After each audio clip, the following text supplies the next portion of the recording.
പരാജയപ്പെടുക എന്ന് പറയുന്നത് നമ്മുടെ ശക്തിപ്പെടുത്തുകയും നമുക്ക് കുറച്ചുകൂടി കരുത്തുണ്ടാക്കുകയും ചെയ്യുന്ന കാര്യങ്ങളിൽ ഒന്നാണല്ലോ. നമ്മുടെ ആഗ്രഹങ്ങളെല്ലാം നടപ്പിലാകാതെ വരുമ്പോൾ അത് കുറച്ചുകൂടി കരുത്തിലേക്ക് നമ്മളെ എത്തിച്ചേരും.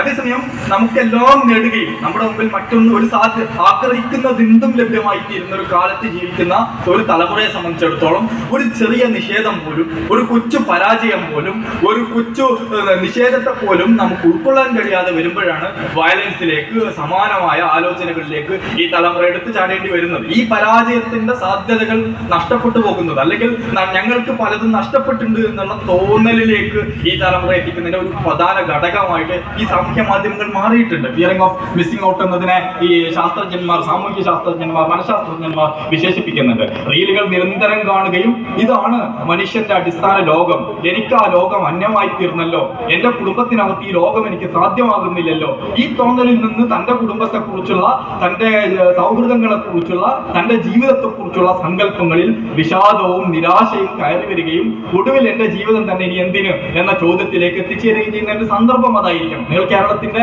സാമൂഹിക ഘടനയുടെ ചിത്രം പരിശോധിക്കണം. ആയുർദൈർഘ്യം വളരെയധികം വർദ്ധിച്ചിട്ടുണ്ട്. ആയുർദൈർഘ്യം വളരെയധികം വർദ്ധിച്ചു എന്ന് പറയുമ്പോഴും കേരളത്തിലെ വികസിതമായ എല്ലാ ആശുപത്രികളിലും അമേരിക്കൻ ബേസ് ചെയ്തിട്ടുള്ള ഇക്വിറ്റി കമ്പനികൾ $4000 കോടി $2300 കോടി ഒക്കെ നിക്ഷേപിക്കുന്ന വാർത്ത കഴിഞ്ഞ കുറച്ച് ദിവസങ്ങളായിട്ട് വന്നുകൊണ്ടേയിരിക്കുന്നു.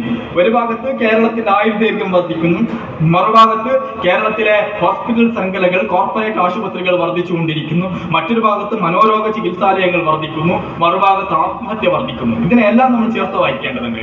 ഇത് സാങ്കേതികമായി നമ്മൾ നേടിയെടുത്തു എന്ന് പറയുന്ന ഉയരങ്ങളിൽ നമ്മൾ എത്തിച്ചേരുമ്പോഴും നമുക്ക് പരസ്പരം തിരിച്ചറിയുവാനുള്ള, പരസ്പരം ഉള്ളു തുറന്ന് സംസാരിക്കുവാനുള്ള, പരസ്പരം ഒന്നിച്ചിരിക്കുവാനുള്ള, എന്റെ വേദന എന്താണ് എന്ന്, അതിനേക്കാൾ വലിയ വേദന അനുഭവിക്കുന്ന മനുഷ്യരാണ് നമ്മുടെ ചുറ്റിലുമുള്ളത് എന്ന് തിരിച്ചറിയാതെ പോകുന്നത് കൊണ്ടുകൂടി സംഭവിക്കുന്ന ഒരു കാര്യം കൂടെയാണ്. നമ്മുടെ ചുറ്റിലുള്ള മനുഷ്യരെ നോക്കാൻ, ചുറ്റിലുമുള്ള വേദനിക്കുന്നവനെ കാണാൻ, അവന്റെ കൈപിടിക്കുവാൻ, അവന്റെ വേദനകൾ എന്റേത് കൂടിയാണ് എന്ന് തിരിച്ചറിയുവാൻ നമുക്ക് പലപ്പോഴും കഴിയുന്നില്ല. സമൂഹ മാധ്യമങ്ങളുടെ ഒരു വലിയ പ്രശ്നം അതാണ്. നമ്മളെ തളച്ചിടുന്നത് ഈ അൽഗോരിതത്തിന്റെ ലൂപ്പിനകത്ത് നമ്മൾ കെട്ടിയിടപ്പെട്ടു പോകുന്നത്, നമ്മൾ കാണുന്നത് മുഴുവൻ ആഘോഷങ്ങളുടെ, വർണ്ണങ്ങളുടെ കാഴ്ചയാണ്. വീട്ടിനകത്ത് ഏറ്റവും സ്വകാര്യമായ നിമിഷങ്ങൾ വരെ ആഘോഷമാക്കി മാറ്റുകയും അതിനെ വരെ സമൂഹത്തിന്റെ മുമ്പിൽ പ്രദർശിപ്പിക്കുകയും അത് മില്യൺ വ്യൂകൾ ഉണ്ടാക്കി തീർക്കുകയും ചെയ്യുകയാണ്. മില്യൺ വ്യൂ, 10 ലക്ഷവും 15 ലക്ഷവും മനുഷ്യർ കാണുന്ന വീഡിയോ ദൃശ്യങ്ങളുടെ എന്താണ് അതിന്റെ കണ്ടന്റ് എന്ന് വെച്ചാൽ അതിനൊരു ജ്ഞാന സംബന്ധിയായ എന്തെങ്കിലും ഒരു ഗുണമുണ്ട് എന്ന് തോന്നുന്നില്ല. ജ്ഞാന സംബന്ധിയായ ചർച്ചകൾ